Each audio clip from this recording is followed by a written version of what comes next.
네, 오늘은 저번에 확산 공정에 이어서 확산 공정의 한계를 교육했고, 이번에는 그 한계를 극복할 수 있는 이온주입 공정에 대해서 학습해 보도록 하겠습니다. 이온주입 공정이 뭐냐면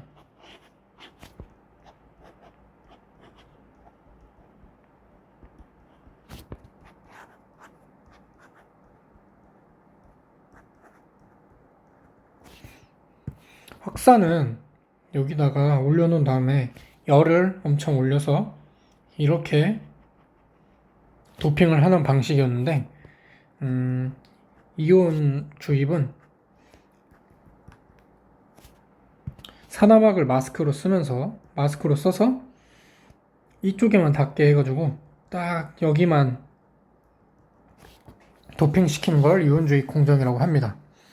자, 이온주입 방법은 이 그림과 같고요.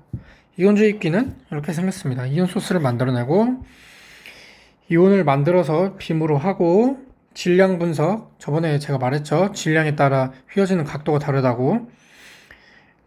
각도를 조절해서 일로 가는 거는 필요 없고 일로 가는 것만 내가 원하는 물질이고, 여기서 가속을 시키고 평행 스캐너 해서 평행하게 한 다음에 웨이퍼를 7도 기울이는 거 나중에 설명드릴게요. 여기다가 도핑을 한다. 여기 SiO2 이렇게 도핑을 한다 라고 보시면 될 것 같습니다. 자, 빔은 그래서 이 이온 공정의 좋은 점은 에너지를 조절해서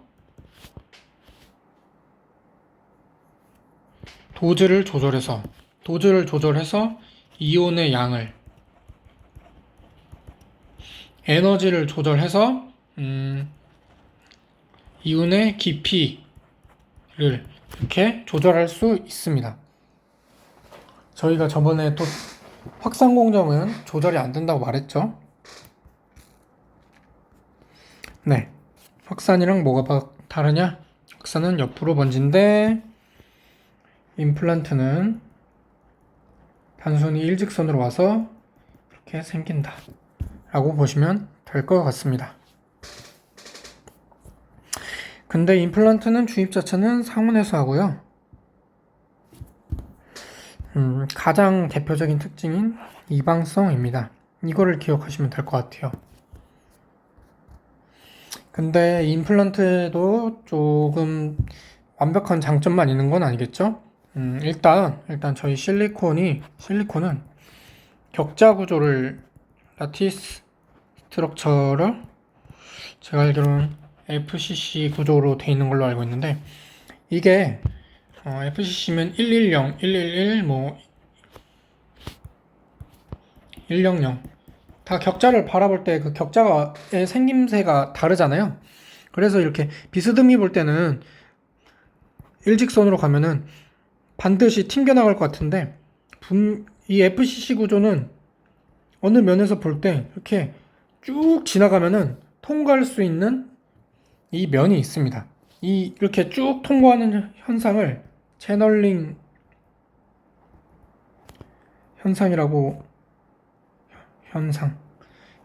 하는데, 이렇게 하면은 저희가 의도했던 이온의 깊이보다 훨씬 더 깊이 들어가니까 좋지 않겠죠?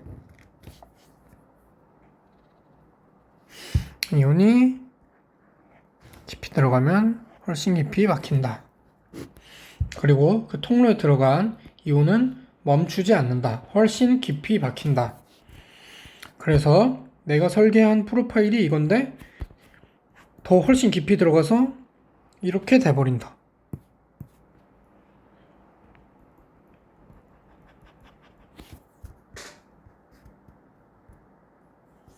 그래서 내가 설계한 것보다 훨씬 깊이 들어가서 웨이퍼마다 편차가 있을 수 있다. 네. 그래서 이 채널링을 방지하기 위해서 어떤 방법을 쓰냐면, 일단 제일 쉬운 방법으로 7도 정도 틸팅을 시켜줘요. 기울이게 한 다음에 웨이퍼를 하면은 이게 부딪히겠죠? 근데 웨이퍼를 기울이면은 단점이 이렇게 기울이니까 도핑되지 못하는 영역이 생깁니다. 여기만 도핑되고 여기는 도핑되지 못해요. 네, 그래서 웨이퍼를 기울이는 거는 조금 한계가 있고요. 아주 가장 기본적인 방법이고, 이 PAI나 이제 산화막 같은 경우는 중간에 좀 비정질 물질을 놔서, 비정질은 이렇게 균일하게 안 있잖아요. 이렇게 막 있으니까 분명 통과다가 부딪힐 거란 말이죠. 네, 이거는 그 두 가지 방법입니다.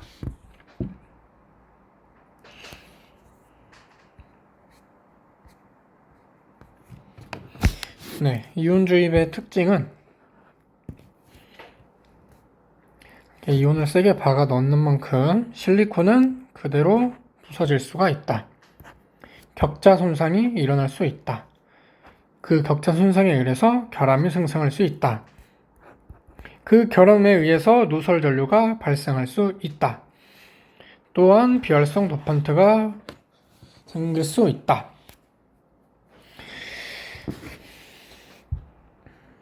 여기는 딱 봐도 아몰포어스 해 보이죠? 아몰포어스 하면은 전자 잘 안 통하죠? 이렇게 균일한 곳에서 전공이 있어야 이렇게 이동하고 이렇게 이동하고 이렇게 이동하고 해야 전자가 이동할 수 있는데, 이러한 이온 공정 이후에, 이온 주입 공정 이후에 아몰포스한 영역이 생겨서 전류의 흐름을 좀 방해하는 요소를 만들 수 있습니다. 네, 접합 누설 전류 증가가 그 뜻이고요. 그래서 이거를 좀 없애기 위해서 또 세 가지 방법이 있는데, 첫 번째로는 재결정화, 두 번째는 RTP, 세 번째는 레이저 원일입니다. 세 개를 좀 나누자면은, 재결정화는 적당한 온도에 오랜 시간, 얘는 높은 온도에 짧은 시간, 얘는 매우 높은 온도에 매우 짧은 시간, 이렇게 구분하시면 될 것 같습니다. 이제 재결정화를 쓰지 않고, 재결정화가 그래서 뭐냐면은 이 비정질층, 이 아몰포스를 라티스 구조로, 그러니까 얘를 다시 정렬하는 거예요. 네. 온도를 주면 결국에는 다시 돌아가기 때문에 하는 거고요. 근데 이 친구의 단점은 온도를 주다 보면, 저희 확산 공정에는 어떻게 한다 했죠? 네, 증착시킨 다음에 열로 확산을 한다고 하잖아요. 얘는 좀 오랜 시간을 주기 때문에 좀 단점이, 도펀트가 또 퍼진다, 이 단점이 있겠습니다. 그래서 딱 아몰포스 구조를 라티스로 다시 돌려내 놓고, 짧은 시간, 오랫동안 하면은 거기에 도핑된 물질들이 확산되기 때문에, 네, 최대한 짧은 시간 동안 하는 게 좋다고 말씀할 수 있겠습니다. 네, 에피택시 성장도 이제 다시 설명해 보도록 할게요. 지금까지는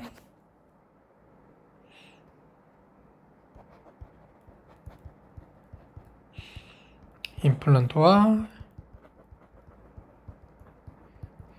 디퓨전을 학습했습니다.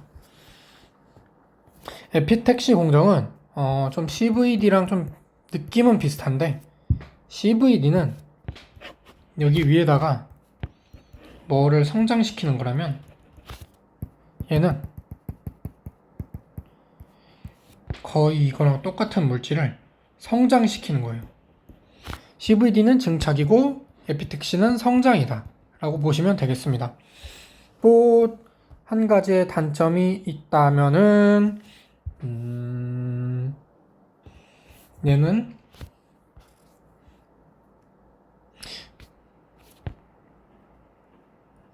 이렇게 비슷한 네, 네네네. 다음에 말씀드릴게요.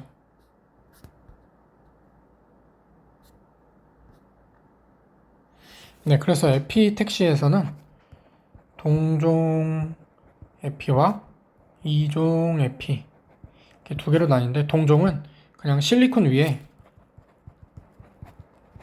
실리콘을 다시 성장,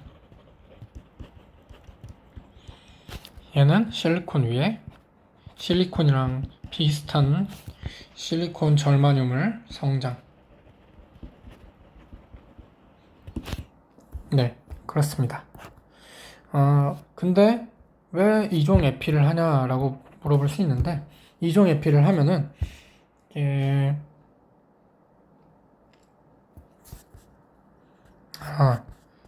격자 상수가 달라가지고 그 차이점에 의해서 응력이 발생하거든요. 그 응력으로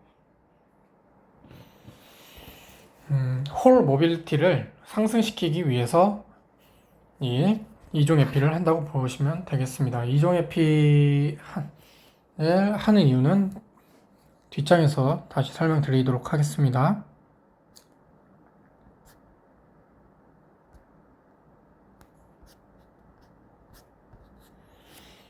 격자상수와 응력.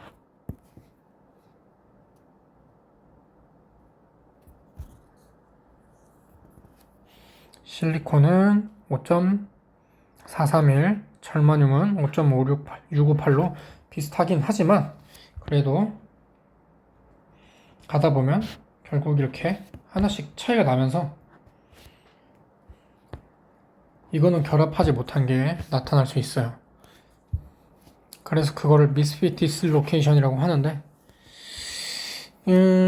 이게 이 이종 에피한 구조가 얇을 때는 그래도 응력이 2층만 받으니까 견디다가 이게 좀 두꺼워지면은 응력이 얘에서 얘로 가고 얘에서 얘로 가고 해서 누적이 돼가지고 결국 이렇게 억지로 연결되던 게 끊어지고 이렇게 가고 이렇게 가고 이런 끊어짐이 발생할 수가 있거든요.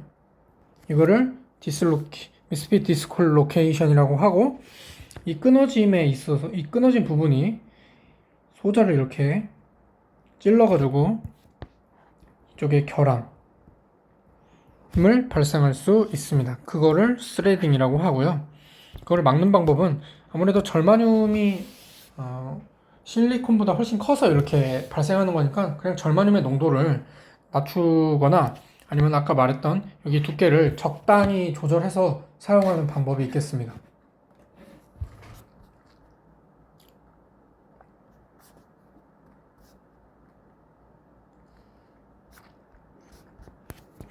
네, 피모스의 실리콘 절마늄 에피 성장에 대해서 설명하도록 하겠습니다. 아까 제가 응력을 어떻게 이용하냐라고 뒷장에서 말한다고 했는데, 이게 그거예요. 이게 그냥 소스랑 드레인을 실리콘으로 파내고 식각 공정으로 파내고 거기에 실리콘 절마늄을 에피택시로 성장을 하면은,